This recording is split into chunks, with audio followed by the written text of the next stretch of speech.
written practical is pretty much the same thing as what you're learning in class here. Just remember, we use decontamination method 1 because we are number 1, right? We talked about storing tools and implements, always clean covered container. Eye wash. If glue enters the eye, flush with a sterile eye wash solution. Assist the client in washing her eyes with warm water for at least 15 minutes. Seek medical attention immediately. Thankfully, we've never had that happen, but just know that you have to understand these steps. So there's usually an eye wash solution in the first aid kit that you have to have for your salon. You help your client or have her wash with warm water for 15 minutes, okay? How would you know that glue's on their eye? Like, it would be burning? Like, it would be like, oh, my eye's burning? Yeah, but the thing is, typically it's not burning from the glue. It's usually from the fumes of the glue. So if they blink a few times, it'll stop. And a lot of times if you've gotten your lashes done and you have a fan, you're fanning, that'll help kind of the fumes to kind of dissolve.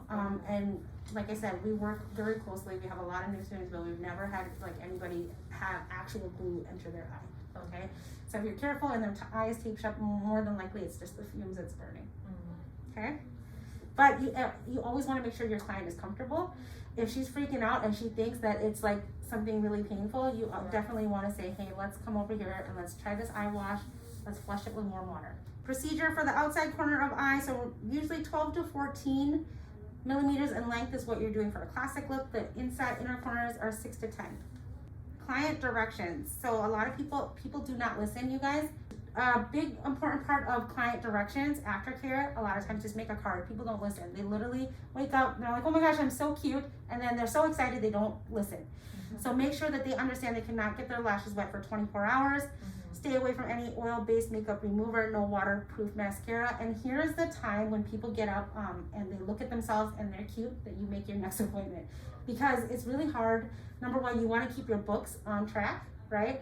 And so it's good for you to make your appointment so you know who's coming when, versus like having them like call you in a couple weeks. And right when you get up is when you feel the greatest, where you're like, hey, I should do this more often. And so that's why I think it's really important to make your appointment before they walk out the door. Good for you, it's just good business for you guys too. Like I said, then you know what your 2 or 3 week schedule looks like from then on out. Don't be too available, right? Have your books done and planned. The rest is I'm just gonna touch base on a couple of the laws and rules that I find are really important. There is a study guide at the very end that has a practice test with answers on the study guide that I emailed you guys, but I do wanna touch base on a couple things that I think are kind of important, okay?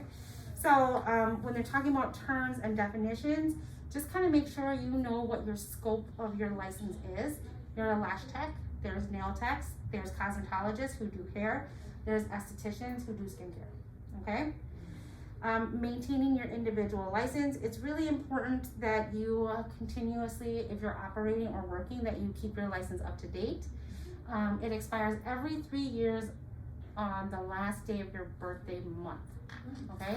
So for me, my birthday's in October. It expires October 31st every 3 years. When's your birthday, Molly? May 8th. May. So May 30th every 3 years, okay? On the last day of your birthday month, okay? You need 8 hours of continuing education to renew. 4 of those hours are considered core, which is the laws and rules, the most current laws and rules. And the other 4 is professional practice, which is learning a new technique, okay? And we actually offer like an 8-hour online, and other people obviously offer classes as well. And you need to make sure whatever class you're taking is approved by the Board of Cosmetology, which you can find on the list if you go to the website. Important to know, again, remember that microblading is not licensed through the Board of Cosmetology in Minnesota. Threading is a popular one that is not regulated as well, okay, through the Board of Cosmetology. Question that people ask me all the time: who's responsible when somebody comes in for fees and fines, right? You as the tech are responsible, then the salon manager, then the owner, okay? So for you as a tech, you can be fined up to $1,000, the salon manager $2,000, and the owner of the salon $3,000 for any violations. It's good to know about violations. They have what's called an OTC. OTC means order to comply.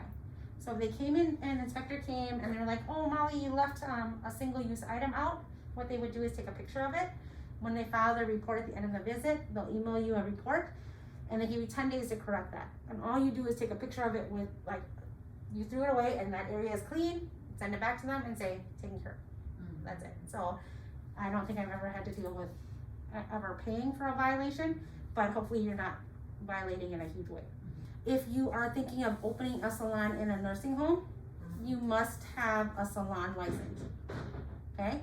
So if you're going to open a salon inside a nursing home, you will have to have a salon license. You can't just go start doing lashes in a nursing home. You have to apply for a license. Special events permits, that pops up. A special event permit is like if I'm doing a wedding convention and it's like a 3-day convention, I'm gonna go there and I'm gonna perform services there, that is okay, but I have to let the Board of Cosmetology know and receive a special events permit.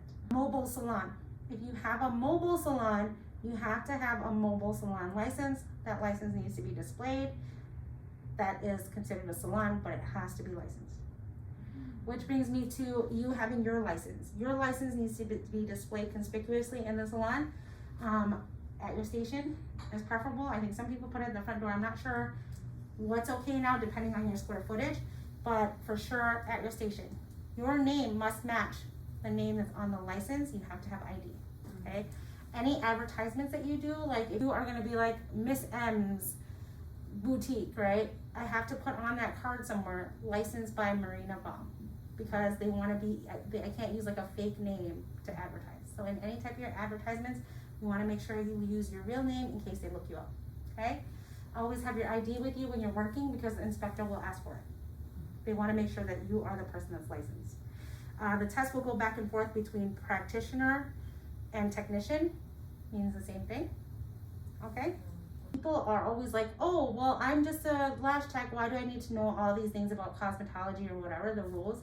It's just rules. You need to know the rules that govern what you're working in, okay? So they're not gonna be like rules specific to being a nail tech when it comes to laws, okay? So it's laws everywhere. So I really just recommend you do a quick reading of them. A lot of it too is common sense, guys. It really is. In the back of your, at the end of the study guide, let me see, is going to be a written assessment form. And just once you read these over, that's pretty much gonna give you a general idea of what the test is. So the salon manager is 30 questions. 25 of it scored, 5 is experimental. So they give you some dummy questions. And this was the information that can be found on there too. And your laws and rules is 35 questions, 30 scored, 5 experimental. The written practical is 30 questions, 25 scored, 5 experimental. I don't know, I wanna say 30 questions as well for the theory portion. So you're looking at altogether maybe 100 questions, and then the salon manager, maybe 115 that they actually score. I believe 75% is passing. Okay. So, but you guys know this information. Like I promise you guys, a lot of it is just common sense. Just think about it, retain, and read the question, and you guys should be fine.